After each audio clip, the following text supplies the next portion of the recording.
各位早晨，近來大家有冇講下奧運啊？我相信大家咧都好多時候都提及奧運精彩嘅節目，咁啊邊個攞到600萬？邊個咧係有金牌有銅牌？我哋非常嘅興奮。咁大家都知道咧，好多時候我在講道嘅時候咧，都利用處境式嘅講道咧，同大家分享，俾大家知道咧，信仰咧係落地嘅。如果我今日仍然係繼續嘅係依住嘅程序嚟到查經嘅話，大家話，大家咁熱門嘅説話，你都唔提嘅咁。所以我今日咧係又講下奧運，但係唔係講今年嘅奧運，而係講100年前嘅奧運。點解？嗱，最近報章上邊咧係登載今屆奧運會有8大必睇嘅巨星。咁咧我好留意，佢話呢8大巨星咧都係個個都係傳奇人物，但係睇落去嘅時候咧，大部分咧都係不見經傳。好多時候係我第一次或者大家第一次聽過佢嘅名字。咁啊，當然佢哋自己個人嘅都有啲咧係特別嘅事，值得我哋留意嘅。但係而家咧過咗成8、9日啦，都好似咧未必咧係對我哋好大嘅影響，引起我哋嘅興趣。咁啊，最大嘅興趣就係我哋香港嘅劍擊啦，咁啊，哇不得了咯，個個都拍晒手掌。而家好多人都學劍啦，咁啊篤下咧，咁就搞掂幾百萬啦。咁你係幾犀利咧？咁但係我今日啊，同大家介紹一個過氣咗嘅巨星，現在已經冇人提及，冇人想起佢添。在當年咧，當年嘅意思係100年前，佢係世界上邊知名嘅人物。佢係邊個咧？佢係當年100年前1924年世界奧運會響英國400米運動嘅金牌得主。嗱，佢係英國嘅，唔響英國，響巴黎。同樣係響巴黎100年前。咁佢個名叫做 Eric Liddell， 亦係叫做李愛銳，或者咧亦做李代爾。咁樣咧，如果大家查考佢嘅生平咧，哇，好感人啊！我真係一睇咗之後咧，唔肯放低佢裏邊嘅精彩嘅片段咧，比較睇電視更加精彩。今屆嘅巴黎奧運會咧，係佢獲獎100週年紀念，佢係獲金牌嘅100週年紀念，冇人提及。咁所以你話咧，攞乜嘢獎係假嘅，一陣間就唔記得咗噶啦。咁但係今日我講到咧，要提起佢，因為佢係如假包換嘅傳奇人物。點解咁傳奇啊？100年前嘅巴黎奧運會咧 ，Eric Liddell 佢咧被選代表英國去到巴黎去參加100米嘅短跑，因為佢係咧100米世界嘅紀錄保持者，當年嘅紀錄係9.7秒，咁啊而家就唔止啦9.7秒。咁大家都好興奮，咁啊替英國咧攞個金牌翻嚟。但係好奇怪，佢自己想唔到，世運會咧編排當日嘅比賽100米嘅比賽係響禮拜日，佢係篤信聖經嘅教導，認為禮拜日咧應該係分別為聖，佢拒絕參賽。嗱，呢個拒絕咧，成為世界嘅大笑話。喂，金牌噃，而且咧呢個係好難得一次嘅競技嘅機會，而且咧可以入圍，有機會參加賽跑，已經唔容易啦。但輪到佢嘅時候，佢話：我因為禮拜日我要做禮拜，我唔參加。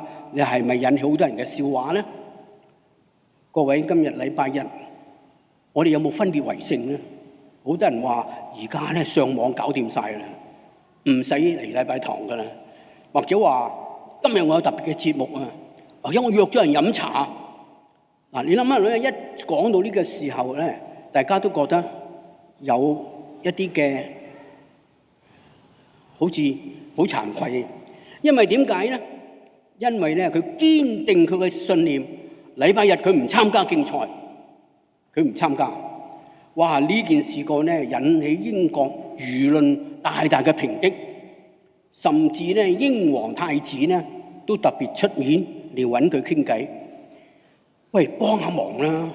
英國嘅機會嚟㗎，為英國嘅榮譽啊，你應該要參加。有啲人話不如咁樣咧，你上晝做禮拜啊，晚黑或者下晝唔係晚黑，下晝參加啦咁。佢話唔得，佢認為乜嘢咧？佢絕不讓步。點解？佢話禮拜日係屬於上帝嘅，應該崇拜上帝，認為上帝俾佢嘅天賦咧係用嚟榮耀神嘅，唔係榮耀國王，唔係榮耀國家。上帝係高於一切。佢認為咧 God first。哇！呢件事幹咧引起咧巴黎奧運會當時咧好大嘅反感。結果咧佢哋唔肯讓步，大家唔肯讓步，佢哋繼續係舉行咧100米嘅競賽。英國只係揾一個咧次選嘅，呢個係 Harold Abraham， 佢係猶太人。當時英國人對猶太人嘅歧視咧影響佢嘅參選，但係咧因為咧 Eric Liddell 唔肯參加，咁就拱佢出嚟。Eric Liddell 咧誠懇嘅為佢祈禱，希望佢成功。結果咧佢不負眾望，為英國攞個金牌。而佢咧在人嘅指責之下咧，就讓佢跑200米，佢攞咗銅牌，唔係佢專長。更加咧俾佢400米，佢更加係唔係專長啦。但係佢只有順服咬實牙根參加。在呢個衝突矛盾同埋咧各種嘅抨擊之下，佢壓力非常嘅大。但係佢話我信服上帝，依靠上帝。咁佢只有參加400米嘅金牌。當日賽跑，當然世界嘅精英都出席啦，咁咧全世界都矚目啦。但係咧佢好唔好彩，佢選到一條最壞嘅跑道，第六行，而且咧佢個日頭痛，周身骨攰。佢話弊啦，今次咧真係唔知點走好。在憂心戚戚嘅時候，突然間有個人呢張紙俾佢，呢個係邊個嚟咧？係佢個按摩師俾張紙佢。嗰張紙啊，原來寫乜嘢咧？寫一段經文，係撒母耳記上第2章30節。撒母耳記上2章30節，大家咧有機會可以睇下。一陣間我會提出嚟。呢句説話咧好簡單，佢話凡係尊重我嘅，我必定尊重佢。哇！呢句説話咧激勵佢，佢就賽跑。好奇怪喎，佢嗰日嘅賽跑咧好特別嘅。佢話好似上帝同佢同行咁樣。佢頭200米咧係佢短跑嘅長處咯，佢跑得好快。第200米咧，更加快。佢哋叫做咧係風車式嘅賽跑。點樣風車式嘅賽跑咧？佢話咧佢隻腳咧好似唔停得嘅，佢咧個手咧壓得好高啊，佢個臂咧大幅度搖擺，個膝頭咧提得好高，佢個身體咧向後仰，面孔咧朝天，但卻係風馳電掣。佢衝線嘅時候咧，佢擺開雙手，好似咧一切交託上帝，竟然間創咗世界嘅紀錄。大家咧都好驚奇，竟然間一個咧係唔係專長跑嘅，竟然間俾佢咧攞到世界嘅冠軍。哇！呢個時候咧，嗱當時咧在400米咧最快脆嘅係47.8，但係佢竟然間咧46秒就搞掂咗。結果咧，英國咧大肆嘅慶祝，並且咧震驚上下，大家咧都高佢為英雄。佢咧係一舉成名，大家咧都非常嘅欣賞。嗱，在呢個時候，大家都認為佢應該咧把握機會。佢賽跑完之後咧，跟住咧佢愛丁堡大學接受大學博士嘅學位，因為佢咧讀緊咧愛丁堡大學博士嘅學位。在咁嘅情況之下，哇！可以講得係人生嘅頂峰。但係竟然之間，在讚美嘅聲中、欣賞嘅聲中，名利都雙收、名成利就嘅時候，佢突然間宣布佢天津去中國嚟到宣教。當然佢爸爸係一個宣教士，喺中國宣教30年，佢都喺天津出世嘅。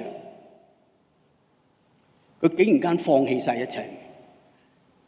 啲人咧訪問佢嘅時候，佢話：你有冇搞錯啊？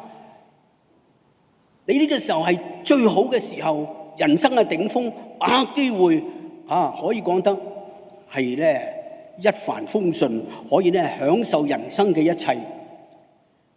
你唔中意咧係鼓掌嘅聲咩？你唔中意咧人哋嘅稱讚咩？你唔中意享受人生咩？佢話我都中意，但係我覺得最重要嘅就係生命嘅意義。我覺得我咁樣做係尋找我生命最高嘅意義。嗱，當然好多人唔係同意啦，但係咧報紙上邊諷刺佢，就畫住一個咧係着住運動背心、賽跑嘅褲，咁嚟賽跑嘅時候嘅一個人，係戴住咧個頸嗰度箍住個牧師領，咁嚟譏笑佢。有人話佢咧轉過另外一條跑道，但係佢呢條跑道係更加艱難、更加遠、更加辛苦，但係好多人唔知道佢將來點樣，但係卻係佢跑一條更加榮耀、蒙神悅納嘅一條跑道。各位，大家有冇睇過一出電影叫做《烈火戰車》啊？可能咧大家唔記得咗啦。呢出電影咧係喺1981年咧被選做最佳電影嘅，並且咧係獲得4項嘅奧斯卡金像獎。呢出電影咧描寫得個主角咧好精彩。頭先咧喺嗰個 PowerPoint 度咧都有影出佢個跑嘅睇法啦，嘅表現啊，同埋咧佢嗰種姿勢咧係同正常嘅賽跑好唔同嘅。但係你唔好理，但係咧佢跑得非常嘅快脆。可惜咧，呢出電影只係咧將佢前半生表面上面好成功、好榮耀嘅時刻，表得好精彩、好吸引人，並且咧好感動人。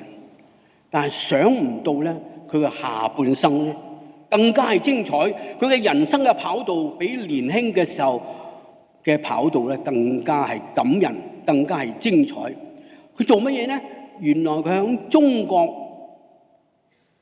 在中國最苦難嘅時候，中國兵荒馬亂嘅時候，在戰爭敵人攻擊嘅時候，佢咧去到中國嚟到宣教。去中國邊度咧？去中國天津嘅一間學校嚟教書。後來咧俾倫敦會咧按立為牧師。呢間學校咧係叫做咧天津 Anglo Chinese College， 中文咧叫做新學書院。呢間書院啊係一個好有名嘅書院嚟嘅，喺度讀書嘅咧好多咧都好出名嘅。據講話咧，袁世凱嘅幾個仔都讀書，所以咧有一個大嘅禮堂，佢每日都做早禱嘅。中學咧係英文嘅，初中咧係中文嘅，用中文嚟到做早禱。咁咧袁世凱4個仔喺度讀書啦，同埋咧係戴德生嘅曾孫係戴紹曾牧師，都係嗰段時間喺度讀書。後來咧戴德生嘅曾孫咧同埋佢咧一齊咧係喺集中營嗰度咧經歷。嗱，咁當時咧曾孫只係得10幾歲嘅啫，咁但係後來佢講翻俾我聽咧，哇，同佢嘅相處咧係非常感動。但係仲有有一位咧，我哋本會嘅教友鄭漢坤先生。鄭漢坤先生咧，琴日我同佢通電話，97歲啦，仍然非常嘅精神，思想非常嘅清晰，而且咧一講到關於 Edward Liddell 嘅時候咧，係如數家珍，裏邊佢個經歷講俾我聽。哇！我同佢傾咗好耐，心裏邊好感動，我好激動，因為咧鄭先生親口講佢自己點同佢相處。鄭先生同我講，佢話佢去讀書嘅時候咧，嗰間學校已經係好有名㗎啦。咁但係咧，佢自己未曾俾佢親自嘅教過。但因為嗰陣時候咧，佢係派去河北一個地方叫做蕭張，嗱，好特別個名，蕭就姓蕭嘅蕭，張就姓張嘅張，蕭張呢個地方嚟到做咧係宣教嘅工作。咁咧，所以咧佢來來去去，但佢每到天津咧，一定返學校同啲學生一齊。啲學生咧對佢非常嘅崇拜啊！第一咧，佢係奧運嘅英雄。第二咧，佢係為啲中國嘅緣故，放棄一切嚟到嚟教導佢哋。咁咧，佢係當時咧教佢哋嘅科學嘅科目啦、數學啦，但係又教聖經。而且咧，佢用好新嘅方法嚟到咧教導，令到啲學生咧好難忘。咁不但咁望，佢更加咧用佢嘅長處咧，係鼓勵中國咧，在呢個運動嘅方面咧，所以咧有一個非常先進嘅一個體育學院。嗱，咁佢啲學生好中意佢。咁我問鄭漢坤先生：哇，你對佢印象點樣啊？一個非常慈愛嘅人，特別佢對中國人咧係非常嘅係慈愛、關心、了解。咁咧，根據戴德生嘅曾孫係戴紹曾牧師同我講咧，佢話佢對我哋中國人好似乜嘢咧？對小朋友好似咧啲小朋友玩洋娃娃咁樣，係抱住佢錫佢，好中意。咁樣，但好可惜，當時係中日戰爭嘅時候，所有外國人被拉去集中營。佢咧去到山東嘅一個地方叫做濰坊嘅地方，響咧內地會嘅一間學校叫做樂道院嘅集中營，兩間學校度集中營，嗰度有成千幾人喺度困喺度，在暗無天日、痛苦難受嘅日子，但係呢位李愛銳牧師根據佢啲人同埋一齊嘅話，好似係黑夜嘅明燈，帶俾佢哋好多希望，而且佢係一個好幽默嘅人，常常帶俾佢哋歡笑，好難得。但係好可惜，苦難帶俾中國已經係好難忘㗎喇。而家咁多人去日本，我哋上咗年紀嘅咧，對唔住啊，我唔係咁中意，因為咧，當你睇見日本旗嘅時候咧，最近我個孫買一頂帽俾我，就會日本旗喺度嘅，我話我唔戴嘅。咁有個紅膏藥喺度貼喺度咧，你叫我點戴？咁一想起個紅膏藥，我就驚啦。但係當時嘅人咧，好凄涼，好痛苦。但係咧，有一個機會，日本嘅集中營咧係放若干嘅囚犯出去，佢有份嘅，但係佢竟然間放棄，讓俾人做。結果佢就喺嗰度咧，同嗰班囚犯，佢嗰班集中營嘅戰俘係過住痛苦日子。結果佢患病，最後佢患咗咧係腦瘤啊，而死亡。在死之前咧，根據記載話咧，佢仲同咧兩個臨終嘅天主教嘅女修士嚟到祈禱，咁樣佢就咧43歲，佢就離開世界，非常嘅令人感人一個故事。咁有人話，咁你話佢個跑道轉咗跑道，更加成功，更加感人，係啊，冇錯。佢就在呢段時間裏邊，好似戴紹曾牧師嗰陣時候，好細個同埋佢一齊過住最痛苦嘅生活嘅時候，得到佢嘅安慰、關懷同埋支持，好多人受感動啊！嗱，其中鄭先生講俾你聽，有一個響日本宣教嘅牧師，就係當時咧嗰班細蚊仔當中其中一個，叫做 Malcolm。佢咧，我問佢中文名叫乜嘢，佢話我唔記得咗。就喺嗰度咧，一路為日本咧係宣教，就係因為咧李愛銳牧師佢所遭受嘅一切，而感動到好多人。好多人咧因為咁嘅緣故，不但信咗耶穌，甚至咧去做宣教嘅工作。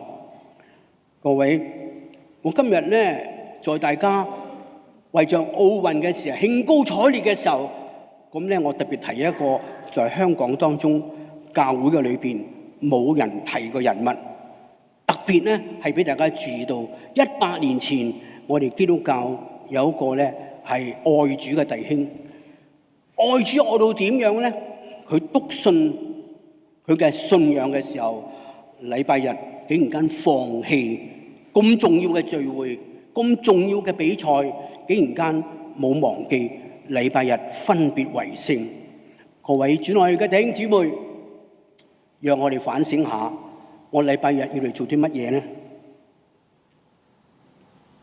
我哋要思想，我哋應該點樣分別為聖、尊主為大呢？各位，我今日特別咧喺度講嘅時候咧，係提到咧，響2008年北京嘅奧運咧，都有提過佢個名，話咧佢響天津出世嘅一個外國人，竟然間係攞到世運嘅金牌。嗱，呢個咧係值得我哋咧係再一次嘅思想。咁樣啊，佢認為咧 God first， 上帝擺咗第一，呢個係佢信仰嘅堅持。所以今日咧，作為一個牧師，我在講道嘅時候咧，我哋唔應該咧唔提呢件事嘅。特別咧，我希望咧講完呢個傳奇人物嘅生平嘅時候啦，仲有好多嘢講。我今日時間唔夠，我只係咧提出幾個重要嘅金句俾大家帶翻去，作為咧我哋咧係信仰嘅反省。第一咧，佢在呢幾段經文值得一提嘅就係提摩太前書第4章14節裏話：不要忽略你所得嘅恩賜。嗱，呢句説話咧就係佢願意咧係因為賽跑嘅緣故，因為佢自細就中意運動，而且咧佢有天賦嘅一種咧力量，佢跑得好快。嗱，咁但係咧佢利用呢個跑得快咧係做神嘅工作，榮耀神。各位，你同埋我都有恩賜，你個恩賜係用在自己身上，抑或係用在別人同埋神嘅身上咧？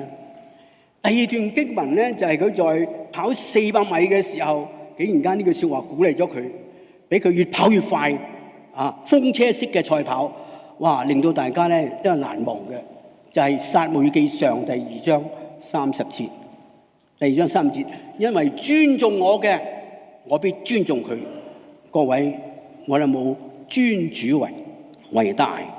你尊重神嘅時候，神一定尊重你，係咪啊？嗱，所以我希望大家咧記住句説話。第3段經文咧，我今日特別係引用佢嘅。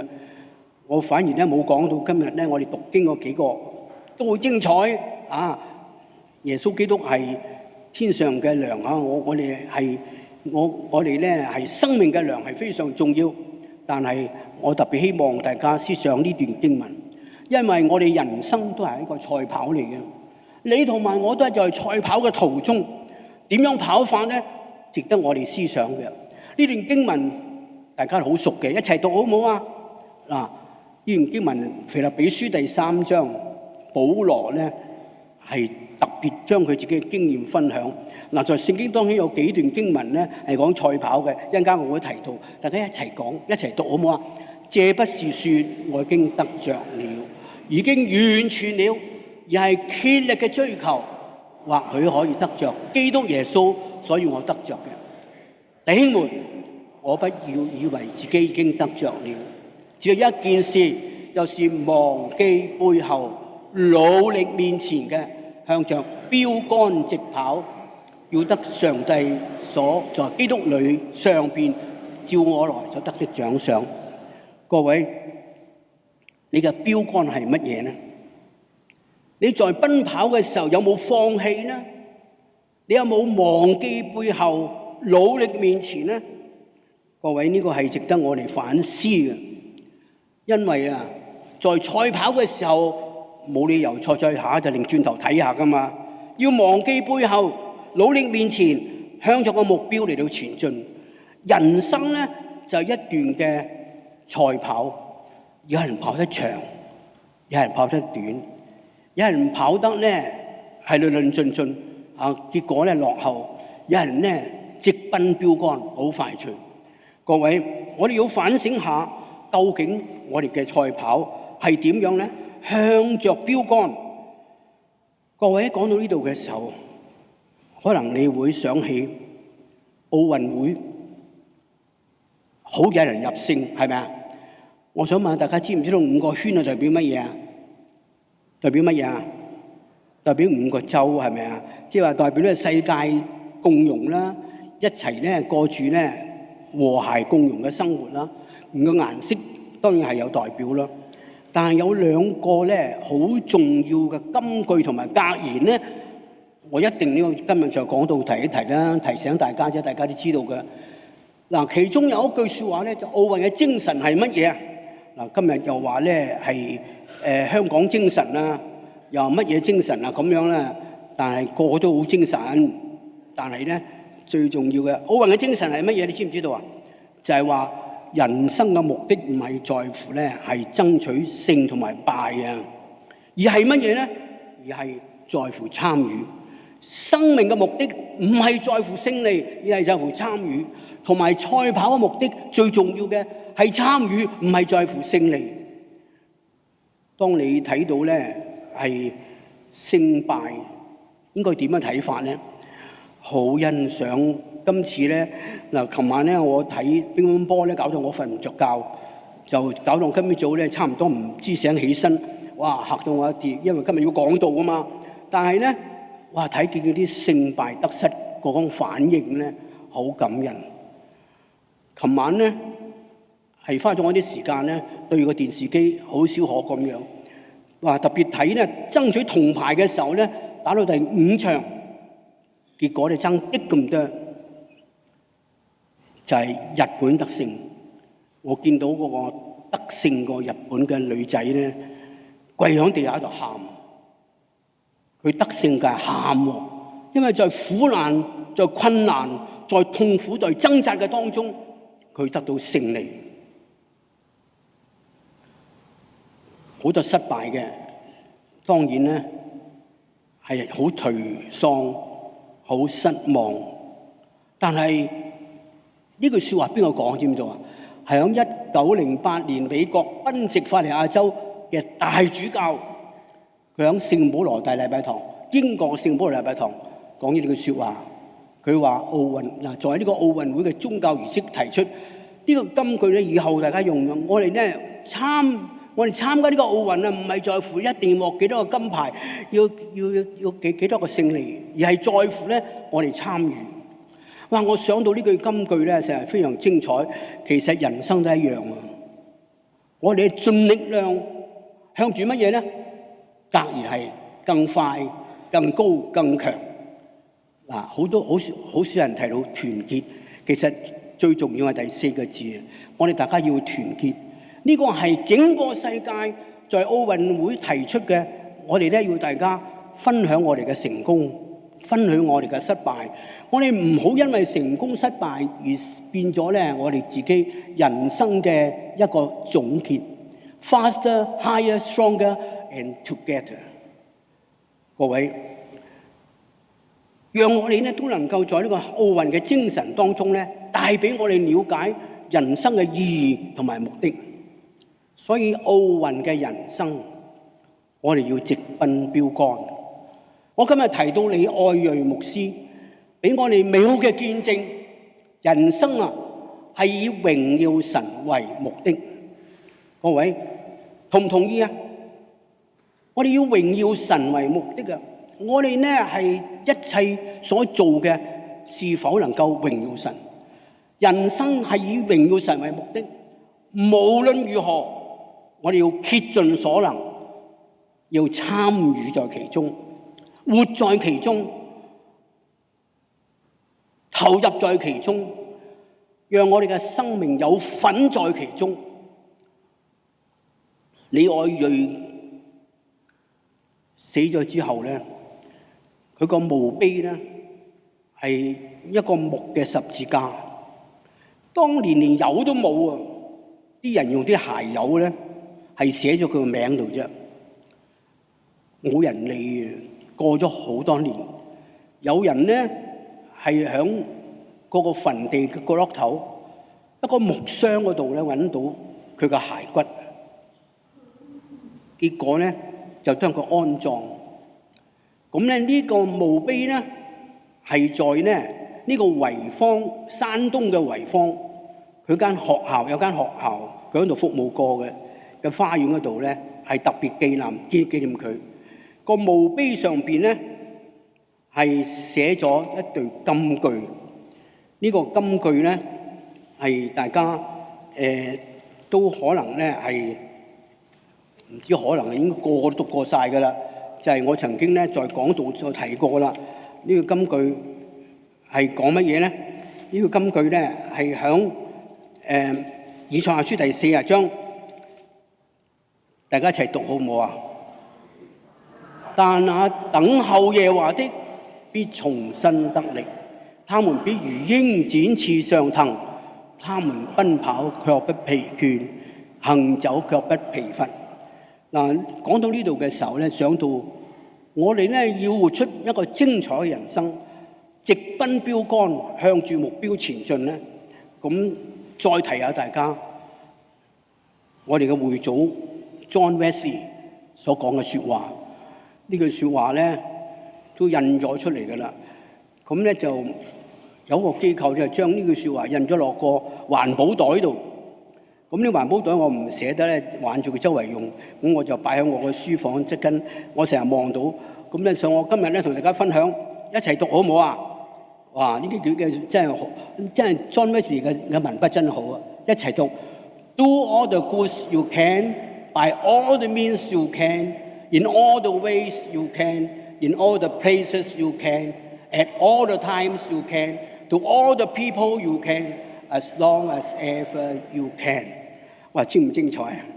各位，原來咧 John Wesley 佢話，盡量嘅人。盡量做啲好嘢啊！用各種嘅方法，在不同嘅地方，在不同嘅時間，對所有人，直到永遠。Do all the good you can， 好唔好啊？哇！呢個係咪真係精彩嘅人生？各位，我哋能否咁樣做咧？呢個係一個咧，係俾我哋咧係建立一個咧豐盛人生嘅一個標杆。保羅教導我哋喺腓立比書3章12節，我哋唔係已經得着啦，我哋係竭力嘅追求，忘記背後，努力面前，向着標杆直跑。喺希伯來書12章1至8節同埋12節咧，嗱，大家咧都可能讀過呢段經文。大家如果你喜歡再睇下咧，你見希伯來書12章1至8節裏邊咧係描寫我哋賽跑嘅時候，在人生嘅旅途當中賽跑嘅時候應該注意嘅幾樣嘢。第一，集中我哋嘅心意。呢段經文點講咧？我哋有咁多見證人，好似雲彩環繞住我哋，我哋就點樣啊？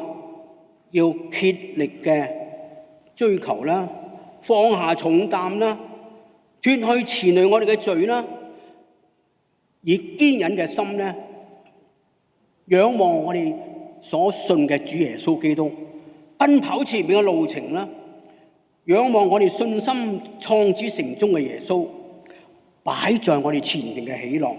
要輕看羞辱，忍受十架嘅苦難，更加咧，我哋要點樣咧？嗱，後邊咧再睇下，有幾個咧，有7個步驟：放下重擔，脫去纏累我哋嘅罪，全心忍耐，奔那擺在你前頭嘅路程，仰望為我哋信心創始成終嘅耶穌。仲有第12節話：你哋要思想啊，免得疲倦灰心，把下垂嘅手、發酸嘅腿挺起嚟。嗱，我中意咧舊嘅翻譯添，寫得好好。各位大家不妨咧思想下呢段經文咧，俾我哋嘅提醒。好啦，我再總結。在總結之前咧，我忘記講俾大家聽。Ellen Liddell 咧一生當中最中意一首聖詩，我琴晚先作決定，今日好唔好唱咧咁？咁或者唱下啦，俾大家知道咧，就紀念呢個偉人啦咁。嗱咁所以咧，我在總結嘅時候要分享呢幾樣嘢俾大家思想。我今日講到幾樣嘢，大家翻去思想。第一，我哋以我哋嘅恩賜榮耀上帝，好唔好啊？你嘅生命當中一定有恩賜。你嘅恩賜係乜嘢咧？你話我邊有啊？咁有㗎，一句安慰嘅説話，一個電話，一個禱告，都係恩賜嚟㗎。你幫個老人家，你使一個老人家得到安慰、喜樂，使一個病人得到咧支持、關心。仲有呢個世界有好多嘢我哋可以做，咁咧我哋要將上帝俾我哋恩賜嚟榮耀神，好唔好啊？哇！你喺呢班個都有恩賜，歌唱到咁好聽，點解你唔將你嘅歌聲係為上帝而做啲嘢咧？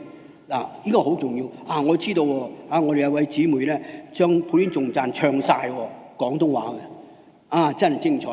嗱，我哋將佢分開，我哋要俾呢個恩賜咧榮耀上帝啊，好唔好啊？你同埋我都有恩賜，唔好淨係收埋啊，收埋咗唔見咗噶啦。仲有將神放響首位 ，God first。禮拜日飲茶好咧，定做禮拜好咧？咁你考慮下啦嚇。我真係覺得今日我哋對禮拜日嘅尊重咧係太過疏忽。你睇下今日幾多空位？我最近統計咧，我哋最高潮嘅時候，我哋禮拜日一日嘅崇拜有1000幾人，上個禮拜得400幾人，去咗邊度啊？你話移咗民啦咁，冇咁多啩？各位，作為一個牧師咧，其實個心情係唔係咁開心？去咗邊度啊？有啲人話而家我唔去咯咁，有啲人話我個信仰有我特別嘅睇法嚇，我哋唔知。有人話呢個牧師講道都唔好聽嘅，咁又係咁樣。喂，你做禮拜唔係淨係聽講道嘅 ，God first 啊嘛，上帝先啊嘛。但今日我哋有冇將上帝擺在第一？第三，直奔標杆。我哋嘅生命係為主而跑，辛苦係辛苦啊，或者係好多嘅阻攔。但係無論點樣，我哋奔跑為主而跑，最後我哋要記住咧，唔係在乎勝利，而係在乎參與，活出投入，建立豐盛嘅人生，好唔好啊？好唔好啊？好，我哋建立一個咁豐盛嘅人生。嗱，Eric Liddell咧，佢俾我哋睇到咧，哥林多前書第9章24節。一齊讀好冇啊？你們不知道在運動場上邊賽跑的，大家都跑，但得獎賞只係一人。你們也要這樣跑，好使你得到獎賞。呢個獎賞唔係金牌，唔係銅牌啊，唔係銀牌，而係上帝對我哋嘅稱讚。今日你同埋我對人生路程咧係跑緊。有人話要贏在起跑線，但係輸在終結時，咁咪死火啦！今日我哋無論贏在起跑線好，終結係點樣咧？讓我哋咧都能夠思想應該點樣跑。喺呢度咧，佢在臨終嘅時候。佢個腦生咗個瘤，好辛苦，但係仍然咧關心人哋，為人祈禱。結果咧，佢就孤獨嘅離開。佢有3個女，最後個女咧係遺腹子咧，即係佢自己咧都睇唔到個細女。但係佢哋幾個女咧都紀念佢，將佢咧係在天津山東嘅地方所組織嘅運動會啊，佢咧幾項都攞到金牌喎。呢啲金牌咧，佢喺中國得到嘅。佢3個女咧，將嗰幾個金牌咧都奉獻咗。而家咧係喺佢以前教嘅學校嘅2樓咧，用個玻璃箱裝住。各位有機會咧，你去參觀下。嗱，今日咧就係奧運會最精彩。嗱，呢幾日咧就係賽跑啦。咁希望大家都紀念下呢位奧運嘅偉人，唔係金牌，而係佢為上帝嘅緣故而跑。我哋唱嘅時候，唱一首佢最中意嘅詩歌，係我靈真正。我琴晚特別咧自己都唱下，真係好感動。裏邊嘅歌詞咧係令到我再一次思想人生嘅意義。希望大家唱嘅時候咧，唔好淨係口唱，思想裏邊嘅歌詞。希望大家咧藉着呢首詩歌，再次激勵我哋愛主更深，好唔好啊？而家請詩班領我哋咧，好唔好啊？我想第二節係正女聲唱，第三節係男聲唱，然後第四節全體唱，第一節全體唱，好唔好啊？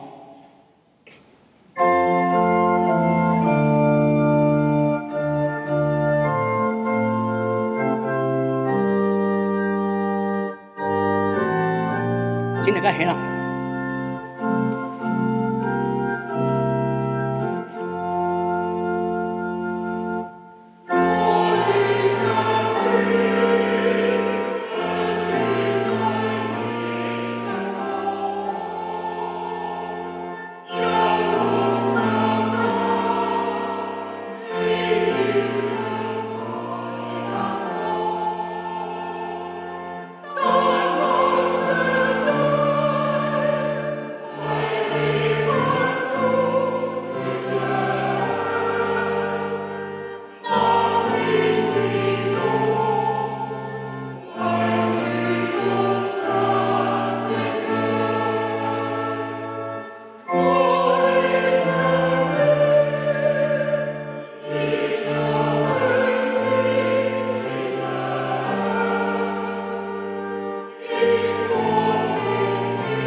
大家仍然站立，我哋同心祈禱。天父，當我哋唱呢首歌嘅時候，再一次提醒我哋嘅靈應該要常常鎮定，在人生變幻無常、各種嘅衝擊、苦難、疾病、各種嘅問題影響我哋嘅時候，讓我哋唔好動搖，因為你係與我哋同在同行。天父，多謝你俾我哋今日思想一個愛你忠心嘅僕人，佢一生點樣嘅見證你、愛你、愛人，使到好多人因為佢嘅緣故而見證天父大愛。主啊，我哋求主你幫助我哋，藉着佢俾我哋嘅足跡，讓我哋嘅生命充滿住你所賜俾我哋嘅喜樂同埋平安。我哋向着標杆直跑，忘記背後，努力面前，俾我哋人生嘅旅途嘅當中獲得你俾我哋嘅冠冕，獲得你俾我哋嘅獎牌。多謝主，人嘅說話係講完，願你嘅靈在我哋每個人嘅心靈當中動工。奉主耶穌聖名祈禱，阿門。